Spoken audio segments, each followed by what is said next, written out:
ॐ तव कथामृतं तप्तजीवनं कविभिरीडितं कल्मषापहं শ্রবণমঙ্গলম শ্রীমদাততম ভুবি গৃণন্তি এ ভূরিদায়নাঃ।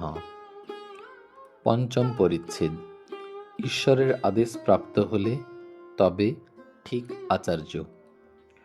বিজয়। ব্রাহ্ম সমাজের কাজ করতে হয়, তাই সদা সর্বদা আসতে পারি না, সুবিধা হলে আসব। শ্রীরামকৃষ্ণ বিজয়ের প্রতি। দেখো, আচার্যের কাজ বড় কঠিন। ঈশ্বরের সাক্ষাৎ আদেশ ব্যতিরেকে লোকশিক্ষা দেওয়া যায় না। যদি আদেশ না পেয়ে উপদেশ দাও, লোকে শুনবে না। সে উপদেশের কোনো শক্তি নাই। আগে সাধন করে বা যে কোনো রূপে হোক ঈশ্বর লাভ করতে হয়। তার আদেশ পেয়ে লেকচার দিতে হয়। ও দেশে একটি পুকুর আছে, নাম হালদার পুকুর। তার পাড়ে রোজ লোক বাহ্যে করে রাখত। সকালে যারা ঘাটে আসত তারা তাদের গালাগালি দিয়ে খুব গোলমাল করত। গালাগালে কোনো কাজ হতো না, আবার তার পরদিন পাড়েতেই বাজছে।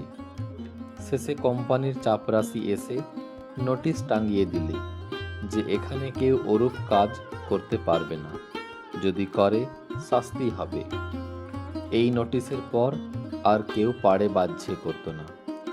তার আদেশের পর যেখানে সেখানে আচার্য হওয়া যায় ও লেকচার দেওয়া যায়।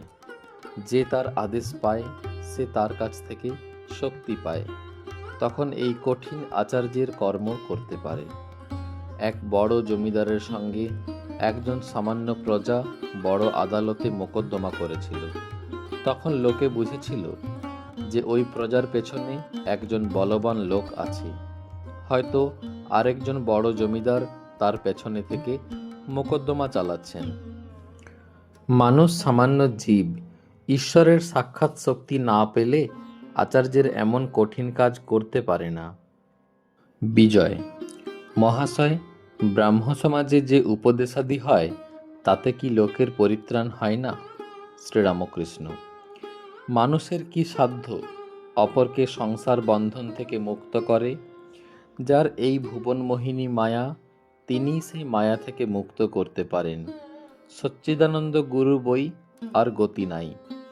যারা ঈশ্বর লাভ করে নাই, তার আদেশ পায় নাই, যারা ঈশ্বরের শক্তিতে শক্তিমান হয় নাই, তাদের কি সাধ্য জীবের ভববন্ধন মোচন করে? আমি একদিন পঞ্চবটির কাছ দিয়ে ঝাউতলায় বাহ্যে যাচ্ছিলাম। শুনতে পেলুম যে একটা কোলা ব্যাঙ খুব ডাকছে। বোধ হলো সাপে ধরেছে।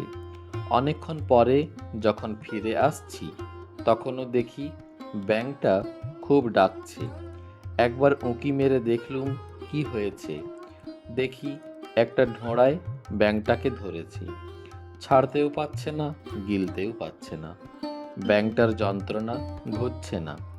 তখন ভাবলাম, ওরে, যদি জাত সাপে ধরতো, 3 ডাকের পর ব্যাঙটা চুপ হয়ে যেত। এ একটা ধোঁড়ায় ধরেছে কিনা, তাই সাপটারও যন্ত্রণা, ব্যাঙটারও যন্ত্রণা। যদি সদ্গুরু হয়, জীবের অহংকার 3 ডাকে ঘুচে। গুরু কাঁচা হলে গুরুরও যন্ত্রণা, শিষ্যেরও যন্ত্রণা। শিষ্যের অহংকার আর ঘুচে না, সংসার বন্ধন আর কাটে না। কাঁচা গুরুর পাল্লায় পড়লে শিষ্য মুক্ত হয় না।